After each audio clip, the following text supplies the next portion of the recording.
Surgery के बाद खाने पीने को लेके बहुत ज्यादा कंफ्यूजन रहता है। क्या खाना है, क्या नहीं खाना है, कितना खाना है, कब शुरू करना है खाना। बहुत सारे ऐसे सवाल हैं जो दिमाग में रहते हैं, क्योंकि लोगों को डर रहता है कि अगर मैंने कुछ गलत डाइट ले लिया तो मेरे टांके पक जाएंगे, कोई परेशानी हो जाएगी जो लंबा परेशान करेगी। तो इस वीडियो में हम लोग यही डिस्कस करेंगे कि अगर आपका सर्जरी से बेबी हुआ है या फिर किसी भी तरह की सर्जरी हुई है तो आपको खाने पीने में क्या सावधानी रखनी है जिससे आपकी रिकवरी फास्ट हो और हेल्दी तरीके से हो। नमस्कार दोस्तों, स्वागत है आप लोगों का मेरे इस नए वीडियो में। तो आज हम लोग पूरी तरह से यही डिस्कस करेंगे कि सर्जरी के बाद आपको क्या खाना है और क्या नहीं खाना है। तो ये वीडियो काफी इम्पोर्टेंट है, वीडियो में अंत तक मेरे साथ बने रहें। और अगर आप इस चैनल पे नए हैं तो चैनल को फटाफट से सब्सक्राइब कर दीजिए ताकि जो भी मेरा नया वीडियो आए उसका नोटिफिकेशन आप तक पहुंच जाए। तो जनरली जो सर्जरी की जाती है उसमें दो तरह का एनेस्थेसिया दिया जाता है। पहला जनरल एनेस्थेसिया और दूसरा स्पाइनल एनेस्थेसिया। जनरल एनेस्थेसिया के दौरान आपको पूरी तरह से आपकी बॉडी को शून्य कर दिया जाता है, आप कॉन्शियस नहीं रहते हैं और सर्जरी प्लान होती है। स्पाइनल एनेस्थेसिया में आपकी लोअर हाफ जो बॉडी है उसको शून्य किया जाता है, आप कॉन्शियस रहते हैं, आप सर्जरी के दौरान बात भी कर सकते हैं। तो ज्यादातर जो केसेज हैं वो स्पाइनल एनेस्थेसिया में ही किया जाता है, जनरल एनेस्थेसिया में कम किया जाता है। किसी भी तरह के एनेस्थेसिया में आपकी सर्जरी हुई हो, अगर कुछ स्पेशल केसेज को छोड़ दिया जाए तो 6 से 7 घंटे बाद आपको ओरल लिक्विड डाइट स्टार्ट कर दिया जाता है। अगर आपका स्पाइनल एनेस्थेसिया से सर्जरी हुआ है तो जनरल एनेस्थेसिया के मुकाबले आपको हाइड्रेशन का ख्याल ज्यादा रखना होता है, नहीं तो स्पाइनल हेडेक का रिस्क बढ़ता है। स्पाइनल हेडेक पे मैंने एक अलग से वीडियो बनाया है कि क्या होता है, क्यों होता है और इसको कैसे ठीक किया जा सकता है। तो अगर आपकी सर्जरी होने वाली है तो आप प्लीज उस वीडियो को देखिए, वो आपके लिए बहुत ही यूजफुल होगा।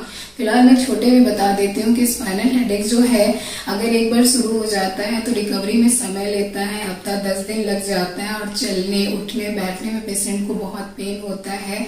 सिर्फ लेट के ही रहने में उनको आराम मिलता है। सर में दर्द, वोमिटिंग, चक्कर आना, ये सारी परेशानी होती है। तो फिर हाइड्रेशन का आपको ध्यान जरूर से रखना है।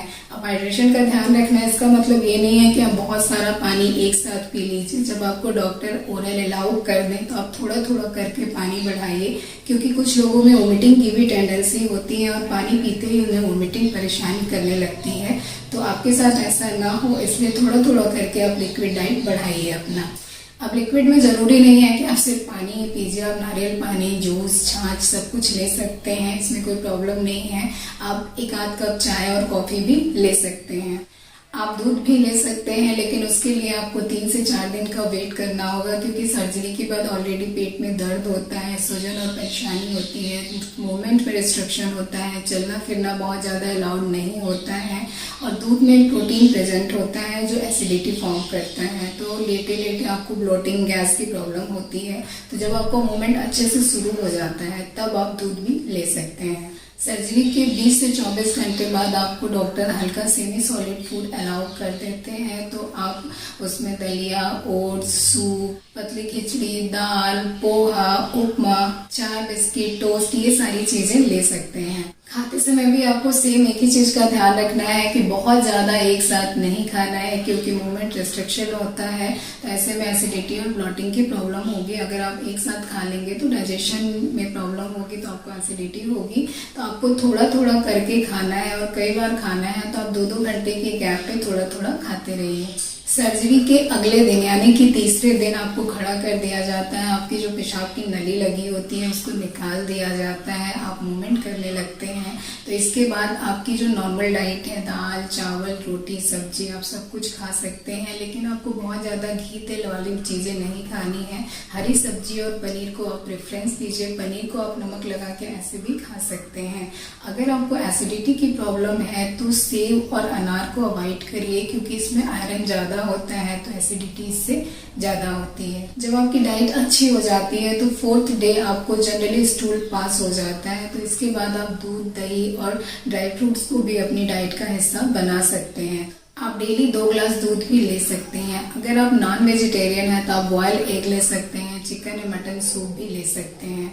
शुरू के 8-10 दिनों में आपको ऐसी डाइट लेनी है जो इजीली डाइजेस्टेबल हो, क्योंकि आपकी एक्टिविटी भी कम हो जाती है और आपका मेटाबॉलिज्म भी कम हो जाता है। तो आपको ऐसा खाना खाना है जिसको पचाने के लिए आपको बहुत ज़्यादा एनर्जी का यूज ना करना पड़े। सिट्रस फ्रूट को आप अपनी डाइट में जरूर से शामिल करिए, क्योंकि इसमें विटामिन सी प्रेजेंट होता है जो आपकी रिकवरी को फास्ट करता है और हीलिंग में काफ़ी हेल्प करता है। लाल मिर्च, spices, caffeine, carbonated drink, alcohol, fried and fatty food, processed food को आप अपने हीलिंग पीरियड में अवॉइड करिए। डाइट में जो भी आपको हैवी चीजें खानी है वो आप दिन में लीजिए, ताकि उसे पचने के लिए पूरे दिन भर का समय मिले।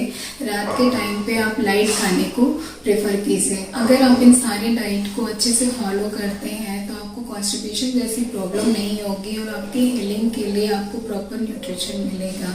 एक बार मैं फिर से कह रही हूँ कि हाइड्रेशन को आपको नहीं भूलना है, पानी पीते रहना है।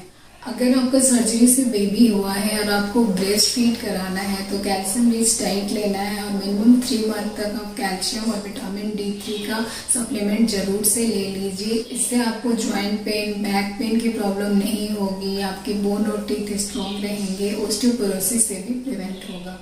एक और मिथ है, लोग बोलते हैं कि अगर खाने में ज़्यादा मीठा खाया जाता है तो टाका पक जाता है। तो ऐसा बिल्कुल नहीं है कि मीठा खाने से आपका टाका पकेगा, लेकिन मीठा ऐसे भी नुकसान करता है। तो आप बहुत ज़्यादा इसे एक्सेस अमाउंट में नहीं लें, लेकिन थोड़ी बहुत क्रेविंग हो रही है तो आप इसे बिल्कुल ले सकती हैं, इससे टाका नहीं पकेगा। अगर वीडियो पसंद आया तो इसे लाइक कीजिएगा। Thank you.